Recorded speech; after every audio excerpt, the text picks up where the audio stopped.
Hello my moments and magic family, আশা করি আপনারা সবাই ভালো আছেন। ক্যাপশনে দেখতেই পাচ্ছেন আজকে আমি রান্না করব গলদা চিংড়ি দিয়ে ফুলকপি, টমেটো আর আলু। এটার আমি একটা ছোট রিল আগে পোস্ট করেছিলাম, পুরো রেসিপিটা তখন দেওয়া হয়নি। এখন তাই রেসিপিটা আপনাদের সাথে শেয়ার করছি। অবশ্যই এত বড় গলদা চিংড়ি দিয়ে ফুলকপি কেন, সেটার কারণ হচ্ছে ফুলকপিটা আমার গাছের এই মৌসুমের প্রথম ফুলকপি, এবং ফুলকপিটা যেহেতু প্রথম ফুলকপি, মায়া করে আমি যেটা করেছি এটাকে তুলিনি, যে কারণে ফুলকপির ফুল ফুটে গেছে, পোক্ত হয়ে গেছে, তাই সেকেন্ড ফুলকপিটা আমি টাইমলি তুলে নিয়েছি। যাই হোক, মেন রেসিপিতে আসা যাক। এই জন্য আমরা এই যে ফুলকপিগুলোকে এভাবে কেটে নিয়েছি, একটু চিকন করে মিডিয়াম সাইজ করে কেটেছি, কারণ ফুলকপিটা বেশি পোক্ত হয়ে গেছে। তার সাথে আধা কেজি বড় সাইজের গলদা চিংড়ি নিয়েছি। এখন আমরা চিংড়ি মাছগুলো ক্লিন করে নেব এবং শেলটা রেখেই ডিভেন্ট করব। এই টেকনিকটা যদি আপনারা জানতে চান আমাকে জানাবেন, আমি ওটার একটা ভিডিও আপনাদের জন্য পোস্ট করে দেব। এখন পরিষ্কার করা ধোয়া মাছে আমি হলুদ আর লবণ মাখিয়ে কিছুক্ষণ রেখে দেব।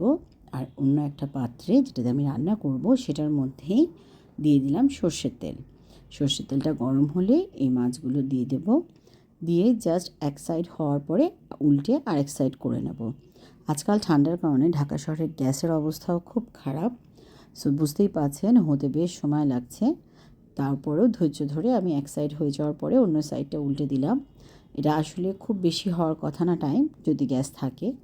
বাট গ্যাসের ঝামেলার কারণে একটু সময় লেগেছে আমার।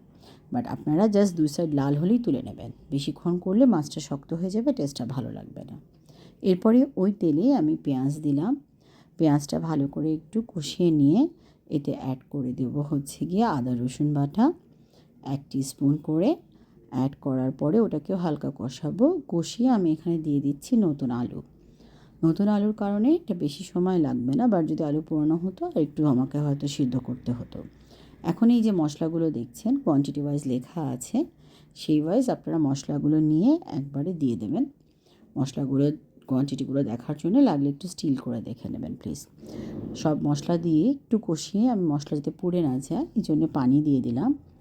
দিয়ে এটাকে ঢাকা দিয়ে কিছুক্ষণ হালকা হিটে রান্না করব। হালকা হিট করার আমার প্রয়োজন হয়নি, কারণ গ্যাস কম ছিল।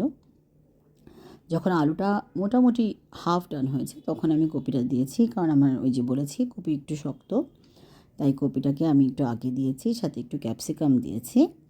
দিয়ে এবার আমি চলে গেছি বারান্দায়। আমার শাশুড়ির বারান্দায় আমি একটা ছোট্ট কিচেন গার্ডেন বানিয়ে রেখেছি, সেখান থেকে আমি থাই ধনেপাতা আর পেঁয়াজ পাতা কেটে নিলাম। যাই হোক, এবার ফিরে এসে যখন দেখলাম কপিটা সিদ্ধ হয়ে গেছে, তখন আমি এটাতে টমেটো দিলাম, সামান্য কাঁচামরিচ দেবেন এই সময়, সাথে দেবেন হচ্ছে কি আগে থেকে ভেজে রাখা চিংড়ি মাছটা। দিয়ে ভালো মতো কষিয়ে নিয়ে এর মধ্যে সামান্য একটু আমি চিনি দিয়েছি, আর লবণ লাগলে টেস্ট করে দিয়ে দেবেন। তারপরে আমি এতে ছড়িয়ে দিলাম ধনেপাতা আর পেঁয়াজ পাতা। ধনেপাতাটা এখানে আমি থাই ধনেপাতা ব্যবহার করেছি, যেটা আপনি আগেই দেখেছেন, বাসায় যেটা ছিল সেটাই। তারপরে এটা আমি ঢাকা দিয়ে কিছুক্ষণ দম দিয়ে তেল উঠলে নামিয়ে ফেলবো, যাতে কপি গলে না যায়। এবং এটা আমি রেখেছি হটপটে, কারণ শীতে খালি তরকারি ঠান্ডা হয়ে যায়, তাই হটপট ব্যবহার করলে আপনার বারবার গরমের ঝামেলাটা থাকে না। আপনাদের আমাদের রান্নাগুলো ভালো লাগলে please like, share and subscribe করে আমাদের সাথে থাকবেন। Thank you.